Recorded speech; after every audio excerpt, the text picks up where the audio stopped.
Stanislav, that would be nice if you could break down the differences between O-1 visa and EB-1A visa, because both of them are talent visas, but I'm not clear what exactly we need to file for one or the other and which one is better in my situation. So guys, today I'm gonna cover this beautiful question. Also, you will be able to learn how to get a free evaluation of your talent visa case.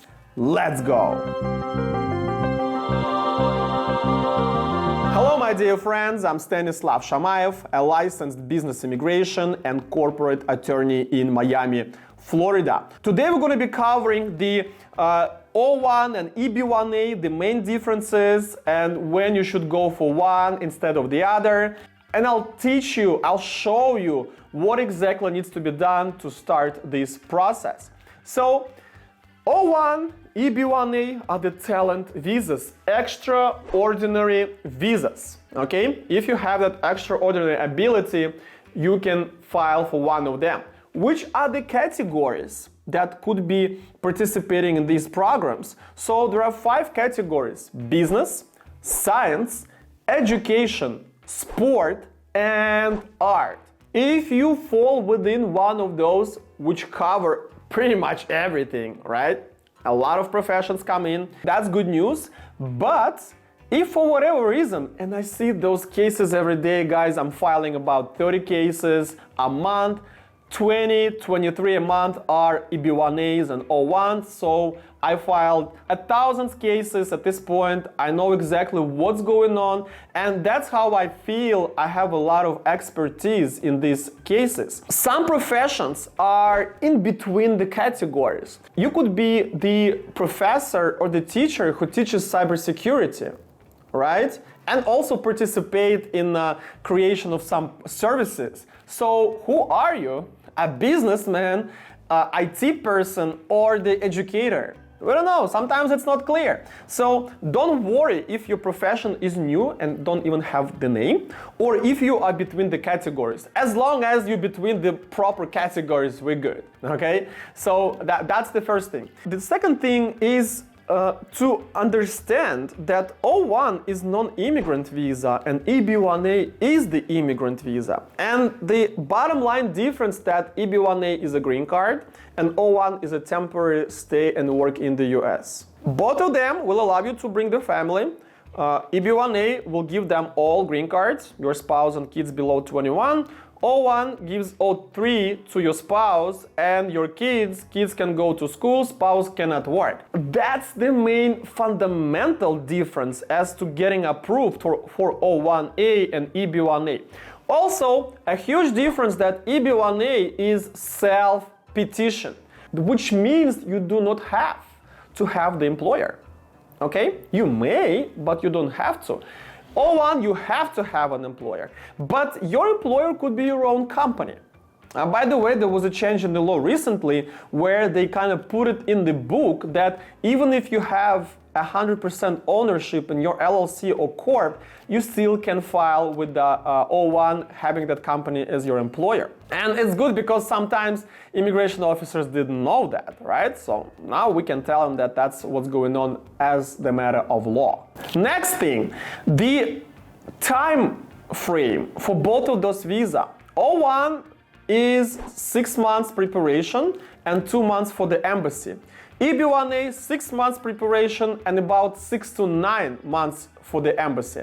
So O-1 is much faster, which is the main reason why you may choose O-1 over EB-1A, because you want to come to the US as soon as possible. And the last difference, before I proceed to the main misunderstandings for these visas, is the difference in evidentiary-based prepared for these two visas. So both of them have the criteria out of which we need to prove 3, right? So what are those criteria?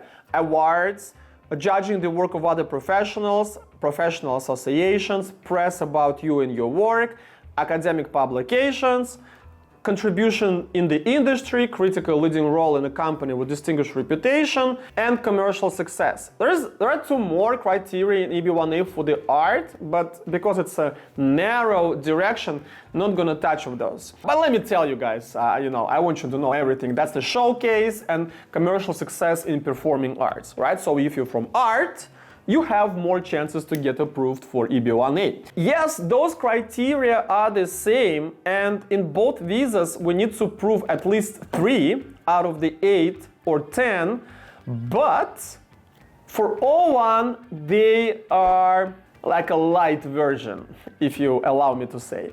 So, it could be, let's say we want to have like 2 judging engagements in EB-1A. For O-1, 1 will be good, okay? The critical role, the reputation of the companies should be serious for EB-1A, should be good organization, good business. For O-1, we can deal with less evidence of the reputation. So basically, EB-1A is O-1 on steroids. And based on that difference, there is I want to address one huge misconception in both of those visas. But before I do that, let me guys suggest that you should do the free evaluation right now.